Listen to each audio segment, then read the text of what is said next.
Boa tarde, oitavo ano. Estou gravando esse pequeno vídeo aqui para passar as orientações da semana 4 do PET. E na semana 4 vai haver uma recapitulação do texto teatral. E o que é o texto teatral já está sendo apresentado aí. É um texto que se assemelha ao texto narrativo, mas a diferença é que ele é um texto que é construído para ser encenado. Não é uma história que você lê, é um texto que te orienta a fazer uma encenação. E das características deste texto teatral, a gente tem fortemente a presença dos diálogos, a sequência de diálogos e as observações do corpo do texto, que apresentam o espaço, a cena, o ato, os personagens, a rubrica, né, que é a orientação ali da interpretação dos personagens, seja do movimento, dos sentimentos, das expressões que o personagem tem que ter, a apresentação dos espaços. E é também muito comum no texto teatral o discurso direto, ou seja, a fala exata dos personagens.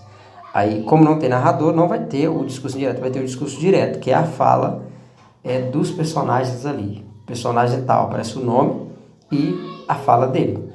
E aí, na sequência, tem apresentado uma pequena peça e a gente já pode perceber essas características aí de que eu falei, que são os diálogos entre os personagens. Vocês percebem que temos dois personagens, o Tião e o Otávio, e temos a apresentação de diálogos entre eles.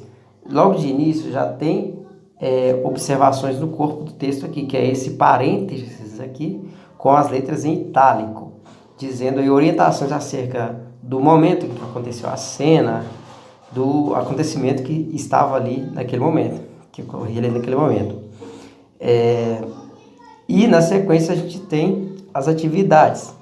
E a primeira atividade já pergunta qual é o fato principal desse texto. Isso aí vocês vão ler e vão encontrar isso aí muito facilmente. E pergunta onde possivelmente ocorre os fatos. A dica aqui é o quê? As orientações de espaço geralmente estão no corpo do texto, como eu marquei aqui, ó. É dia do noivado de Tião, lá fora os convidados chegam, Tião chega da rua feliz e encontra o pai na cozinha lendo jornal. Aí a gente já tem orientação de espaço.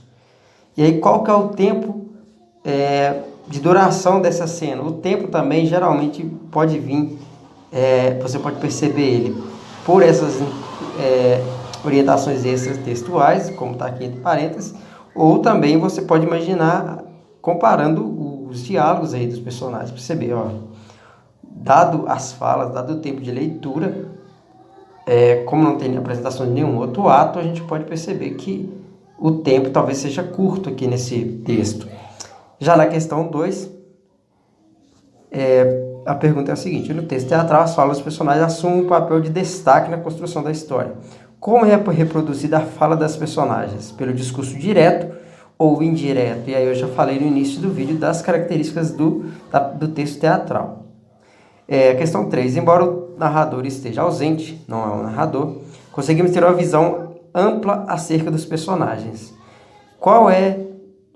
Que ideia você faz de Tião e Otávio? De que forma as características de cada personagem nos são reveladas se não há narrador? Nesse texto não há uma descrição das características deles, porém, pelas falas de cada personagem, é possível sim você traçar as características desses personagens. Se você olhar como que eles falam e o que eles falam, de que eles falam, por exemplo, o personagem aqui vai falar que o Tião tem medo. Aí ele responde, não é medo. E aí tem informações aí que dá para você perceber as características desses personagens, o que um personagem está falando, o que ele está ali reclamando. Por exemplo, o Tião aqui fala para o Otávio. E na próxima questão aqui, na questão 4, a pergunta é a seguinte: no texto teatral alguns trechos em formas de letras diferentes, no caso aí o itálico, Tião, parênteses, irritado. Mas medo de que, bolas?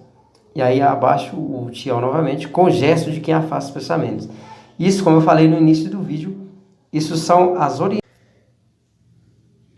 orientações ali para os atores que vão ler o texto teatral e encenar. No caso, as rubricas, elas irão dizer o que o personagem tem que fazer, se ele tem que ficar triste, se ele tem que ficar feliz, se ele vai sair do espaço que ele está aí para outro espaço.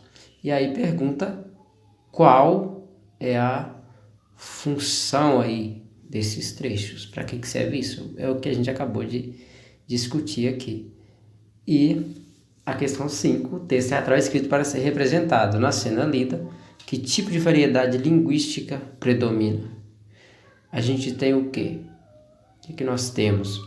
O culto formal é um texto formal, é um texto regional, ou seja, de uma determinada região específica de um país. É culto informal ou é uma linguagem mais popular?